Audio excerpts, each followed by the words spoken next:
Bienvenidos amigos a una semana más y a un estudio más de Aprendiendo la Palabra.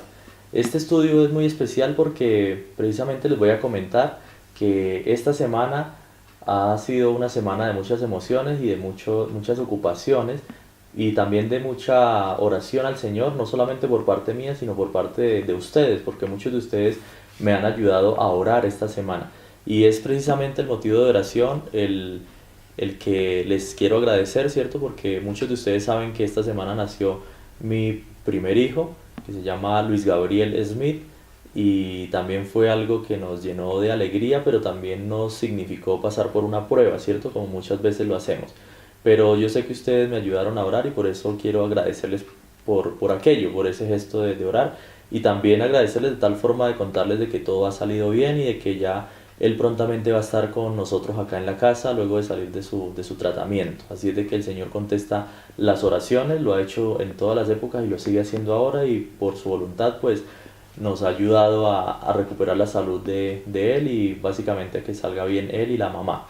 Esto, contándoles esto, es para también decirles que este video y esta lección, pues precisamente por toda esta situación particular que muchos de ustedes ya conocen, pues este video no va a tener la misma edición que los otros videos, sino que es el propósito no dejar de compartir las lecciones que estamos estudiando y aprender de la palabra de Dios. Así es de que bajo este entendido, pues yo les invito a que me comprendan, ¿cierto? Y me apoyen, y así seguimos unidos en oración, y una vez más agradecerles a ustedes. Entonces por eso para esta semana no tendrá toda la edición que hemos venido viendo en los otros videos, pero sí tendrá el estudio de la palabra de Dios. Entonces les invito a que hagamos una breve oración allí donde estamos y podamos pedir que Dios nos ayude a comprender. Oremos. Padre Celestial, ayúdanos a comprender tu palabra y aplicarla a nuestras vidas. Te damos gracias porque siempre respondes nuestras oraciones y lo has hecho una vez más. En el nombre de Jesús, amén. Bien, durante el estudio de esta semana es el título La divinidad del Espíritu Santo. Todos nosotros sabemos y hemos escuchado hablar acerca del Espíritu Santo. Sin embargo, la Biblia pareciera, al estudiarla, que no habla tanto del Espíritu Santo como nosotros quisiéramos. Y de hecho, la divinidad del Padre o del Hijo está muy detallada, pero la del Espíritu Santo requiere un estudio más profundo de la Escritura en oración para entender que el Espíritu Santo es Dios, así como el Padre y como el Hijo. Un solo Dios verdadero, Padre, Hijo y Espíritu Santo. Y de eso se trata la lección de esta semana. El verso texto base que estudiaba y en el cual se fundamenta la lección lo encontrábamos en 2 de Corintios capítulo 13, versículo 14. Allí la Biblia nos dice: la gracia del Señor Jesucristo, el amor de Dios y la comunión del Espíritu Santo sean con todos vosotros. Amén. Allí en este texto, simplemente para detallar, que aparecen la deidad en su plenitud, aparece el Padre, el Hijo y el Espíritu Santo, y ellos tres son un solo Dios. Bien, algo muy interesante de la Escritura. ¿Qué piensas tú del Espíritu Santo? Según Efesios capítulo 4, versículo 23 y versículo 24. Yo me voy a permitir leer este texto para todos nosotros.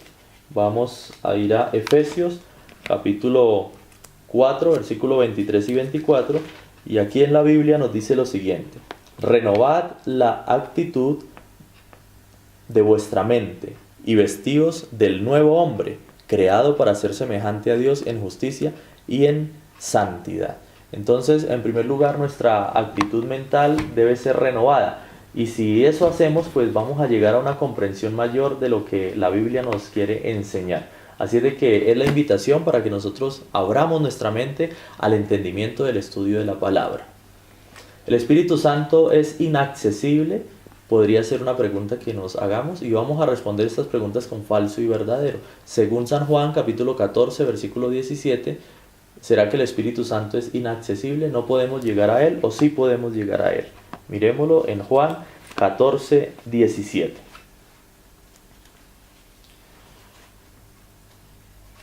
Muy bien, allí el libro de San Juan, el capítulo 14, el verso 17 dice: al Espíritu de verdad, a quien el mundo no puede recibir porque no lo ve ni lo conoce, pero vosotros lo conocéis porque está con vosotros y estará en vosotros. O sea, el mundo, dice, no lo conoce, pero ustedes y yo sí porque está con nosotros y habita en medio nuestro. Entonces, el Espíritu Santo no es algo inaccesible para nosotros los creyentes. Luego se nos presenta una historia. Esta semana nos hablaba de una historia muy interesante que está en el capítulo 5 del libro de Hechos de los Apóstoles. Hechos capítulo 5 nos habla acerca de dos personajes que de hecho eran un matrimonio, pero este matrimonio quiso hacer las cosas a su manera y al intentar ser más sabios que Dios, pues fallaron evidentemente. Se nos habla aquí en Hechos 5 de Ananías y Zafira. Bien, dice la palabra de Dios lo siguiente: un hombre llamado Ananías, con Zafira su esposa, vendió una posesión, y sabiéndolo también su esposa, se quedó con una parte del dinero. Trajo el resto y lo puso a los pies de los apóstoles. Y Pedro le dice a Ananías: ¿por qué Satanás ha llenado tu corazón hasta inducirte a mentir al Espíritu Santo y a quedarte con parte del precio de la heredad? Reteniéndola no quedaba para ti, y vendida no estaba en tu potestad. ¿Por qué pusiste eso en tu corazón? No has mentido a los hombres, sino a Dios. Entonces, este pasaje de la Escritura, esta porción de la Escritura nos enseña algo muy importante que debemos reflexionar.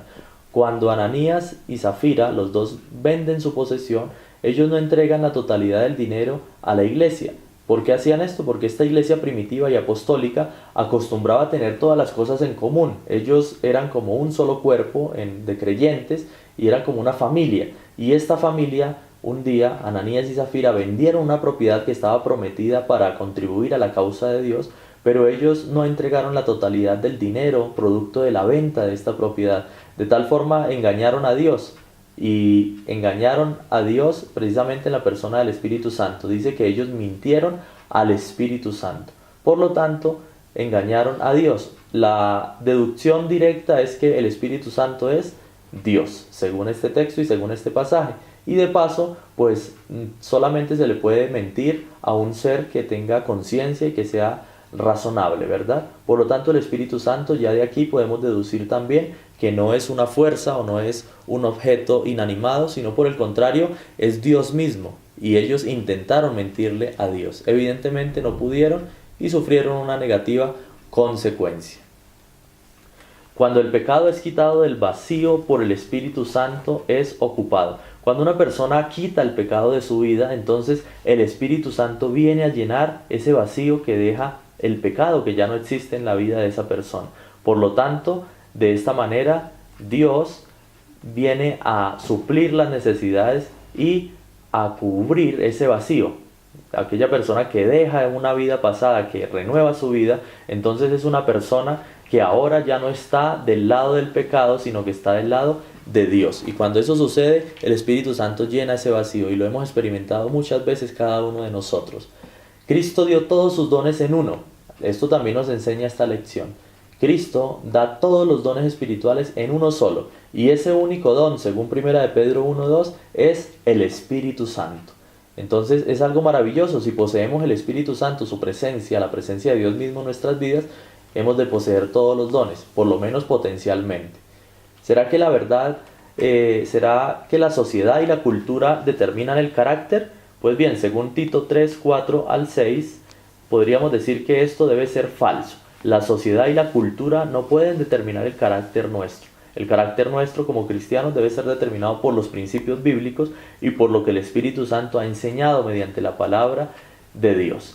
De esta manera, entonces, ya hemos extraído algunas lecciones importantes que debemos saber para crecer en la fe y para seguir aprendiendo la palabra. Bien, el deseado de todas las gentes, la página 243, tiene algunas declaraciones interesantes en relación a este aprendizaje respecto del Espíritu Santo. Yo voy a permitirme leer una cita, y es esta, de la página 243 del deseado de todas las gentes. Dice: el príncipe del cielo estaba entre su pueblo, hablando acerca de Cristo.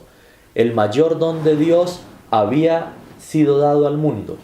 Cuando saliese de la tumba, su tristeza se trocaría en gozo. Después de su ascensión iba a estar ausente en persona, pero por medio del Consolador, es decir, del Espíritu Santo, estaría todavía con ellos. ¿Con quiénes? Con todos sus discípulos. Y no debían pasar su tiempo en lamentaciones, Esto era lo que Satanás quería, que los discípulos se quedaran extrañando y lamentando porque Cristo ya no estaba con ellos, pero ese no era el propósito de Dios, sino que deseaba que diesen al mundo la impresión de que habían sido engañados y chasqueados, pero por la fe habían de mirar al santuario celestial donde Jesús ministraba por ellos. Debían abrir su corazón al Espíritu Santo, su representante, y regocijarse en la luz de su presencia. Entonces, cuando Jesús va al cielo, el enemigo de Dios quiere hacerles creer a ellos que ellos deben estar tristes y lamentarse porque Cristo ya no está con ellos. Pero la realidad es que, por el contrario, no debiera ser así. Deberían estar precisamente esperanzados en saber de que el Espíritu Santo estaría con ellos. Por lo tanto, esta lección de alguna forma podemos extraer conocimiento importante respecto del Espíritu Santo para poder concluir que el Espíritu Santo es Dios. Lo vimos citando una historia bíblica de Ananías y Zafira. Obviamente que el estudio traía más textos bíblicos, pero en virtud del tiempo y por lo que ya les comenté al principio, pues no los hemos estudiado todos específicamente. Tampoco es el propósito estudiar el 100% acá de la lección en este breve repaso. Pero también quiero concluir con lo que nos decía el día viernes. El día viernes nos invita a pensar en que el tema del Espíritu Santo no es un tema revelado 100% en la Escritura, de tal forma que nosotros con nuestra mente humana podamos comprenderlo. Por lo tanto, se nos invita a pensar que en temas donde Dios no ha revelado de esa manera tan eficiente el conocimiento del Espíritu Santo en la Biblia, lo que debemos hacer es guardar silencio. Silencio, porque el silencio en algunas ocasiones es como oro, vale mucho. ¿Por qué? Porque nos permite ser sabios, ser sensatos y no especular sobre temas que Dios no nos ha permitido comprender.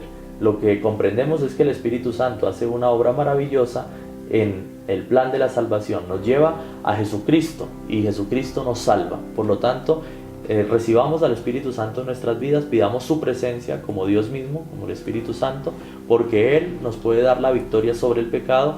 De hecho, nos dará esa victoria y es la esperanza que todos nosotros tenemos. Yo voy a permitirme leer esta declaración del día viernes. Bien, allí nos dice que no es esencial para nosotros ser capaces de definir con precisión qué es el Espíritu Santo. O sea, no es esencial para mí poderlo definir acerca de qué es el Espíritu Santo, de la naturaleza del Espíritu Santo, ya que su naturaleza es un misterio, porque los hombres no pueden explicarla, pues el Señor no se la ha revelado. Los hombres de conceptos fantásticos pueden reunir pasajes de las Escrituras y darles interpretación a esos conceptos, pero no fortalecerá la Iglesia. En cuanto a estos misterios demasiado profundos para el entendimiento humano, el silencio es oro. Eso lo dice Hechos de los Apóstoles, páginas 42 y 43. Bien, yo quiero agradecer, queridos amigos, por ver estos minutos de la lección, ¿cierto? Hemos compartido, y también yo les voy a dejar al final del video un link que los va a remitir a una predicación respecto del Espíritu Santo, donde podemos estudiar más en profundidad lo que es la divinidad del Espíritu Santo. Entonces les deseo que Dios los bendiga, les agradezco por su compañía y esperamos ya la siguiente semana, la lección número 4, vernos de una mejor manera y acompañarnos y seguir creciendo en el conocimiento de la palabra. Que Dios te bendiga y que Dios te guarde.